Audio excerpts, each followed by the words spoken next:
ଭୁବନେଶ୍ୱର ଜଳର ସୁପରିଚାଳନା ବିନା କୃଷି ଅର୍ଥନୈତିକ ଉନ୍ନତି ଓ ରାଜ୍ୟର ପ୍ରଗତି ଅସମ୍ଭବ।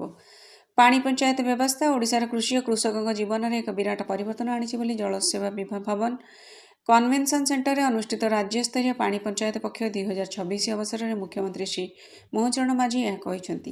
ଏହି ଅବସରରେ ମୁଖ୍ୟମନ୍ତ୍ରୀ କହିଥିଲେ ଯେ ଆଗାମୀ 5 ବର୍ଷ ମଧ୍ୟରେ ବୃହତ ମଧ୍ୟମ ଓ କ୍ଷୁଦ୍ର ଜଳସେଚନ ପ୍ରକଳ୍ପ, ଲିଫ୍ଟ ଇରିଗେସନ, ମେଗା ଲିଫ୍ଟ ଓ ଆଡ଼ିବନ୍ଧ ନିର୍ମାଣ ମାଧ୍ୟମରେ 15 ଲକ୍ଷ ହେକ୍ଟର ଅତିରିକ୍ତ ଜମିକୁ ଜଳସେଚନ ଅନ୍ତର୍ଭୁକ୍ତ କରାଯିବ।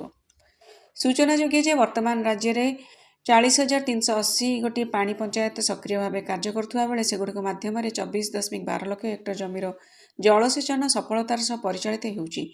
ଓଡ଼ିଶା ପାଣି ପଞ୍ଚାୟତ ଆଇନ 2002 ଓ ତାହାର ସଂଶୋଧନ ମାଧ୍ୟମରେ ମହିଳା, ମତ୍ସ୍ୟଜୀବୀ ଓ ଜଳ ବ୍ୟବହାରକାରୀଙ୍କୁ ସମାନ ଅଧିକାର ଓ ସୁଯୋଗ ଦିଆଯାଇଛି।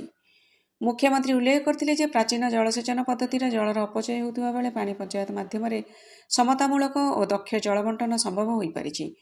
ମୁଖ୍ୟମନ୍ତ୍ରୀ ପୁଣି କହିଥିଲେ ଯେ ମୟୂରଭଞ୍ଜର ଖଇରୀବନ୍ଧନ ବ୍ୟାରେଜ, ବଲାଙ୍ଗୀରର ଅପରଲାନ୍ଥ ପ୍ରକଳ୍ପ, ସାଣ୍ଡୁଲ ଭୂତଳ ପାଇପଲାଇନ, ନୟାଗଡ଼ର ବୃତଙ୍ଗ ଜଳସେଚନ ପ୍ରକଳ୍ପ ସହିତ ରାଜ୍ୟର ବିଭିନ୍ନ ଅଞ୍ଚଳରେ ଅନେକ ଜଳାଶୟ ଓ କେନାଲ ପ୍ରକଳ୍ପ ତ୍ୱରାନ୍ୱିତ ଭାବେ ଚାଲୁ ରହିଛି।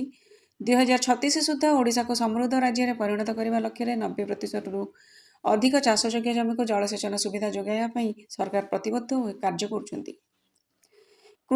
କୃଷକମାନଙ୍କୁ ଫସଲ ବିବିଧୀକରଣ, ପନିପରିବା, ଫଳ ଓ ଫୁଲ ଚାଷ ମାଧ୍ୟମରେ ଆୟ ବୃଦ୍ଧି କରିବାକୁ ଆହ୍ୱାନ ଜଣାଇ ସେ କହିଛନ୍ତି ଯେ ସମୃଦ୍ଧ କୃଷକ ବିନା ସମୃଦ୍ଧ ଓଡ଼ିଶା ଗଠନ ସମ୍ଭବ ନୁହେଁ। କୃଷକମାନଙ୍କୁ ସ୍ୱାବଲମ୍ବୀ କରିବା ପାଇଁ ସରକାର ଅନେକ ଯୋଜନା ଓ କାର୍ଯ୍ୟକ୍ରମ ଗ୍ରହଣ କରୁଛନ୍ତି। ଜଳବାୟୁ ସହନଶୀଳ କୃଷି ପାଇଁ ଓଡ଼ିଶା ସମନ୍ୱିତ ଜଳସେଚନ ପ୍ରକଳ୍ପ ମାଧ୍ୟମରେ ଜଳବାୟୁ ସହନଶୀଳ କୃଷି ଅଭ୍ୟାସ ଏବଂ କୃଷି କ୍ଷେତ୍ରରେ ପ୍ରଯୁକ୍ତିବିଦ୍ୟା ବ୍ୟବହାର ମାଧ୍ୟମରେ ଫସଲର ବିବିଧତା ଏବଂ ସହନଶୀଳ ବିହନ ବ୍ୟବହାର ଉପରେ ରାଜ୍ୟ ସରକାର ଗୁରୁତ୍ୱ ଦେଉଛନ୍ତି ବୋଲି ମୁଖ୍ୟମନ୍ତ୍ରୀ କହିଥିଲେ।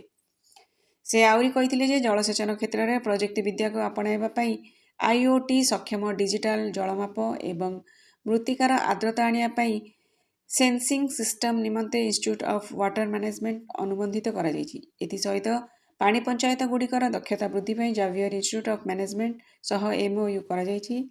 ନୂଆପଡ଼ା ଜିଲ୍ଲାର ଚାନ୍ଦପାଲାରେ 2,567 ହେକ୍ଟର ଜମିକୁ ଆଧୁନିକ ଜଳ ଦକ୍ଷତା ଏବଂ ଗୋଷ୍ଠୀ ଦ୍ୱାରା ପରିଚାଳିତ ଜଳସେଚନ ପରିଚାଳନା ପାଇଁ ପାଇଲଟ ପ୍ରୋଜେକ୍ଟ ଭାବେ ଗ୍ରହଣ କରାଯାଇଛି ବୋଲି ମୁଖ୍ୟମନ୍ତ୍ରୀ କହିଥିଲେ।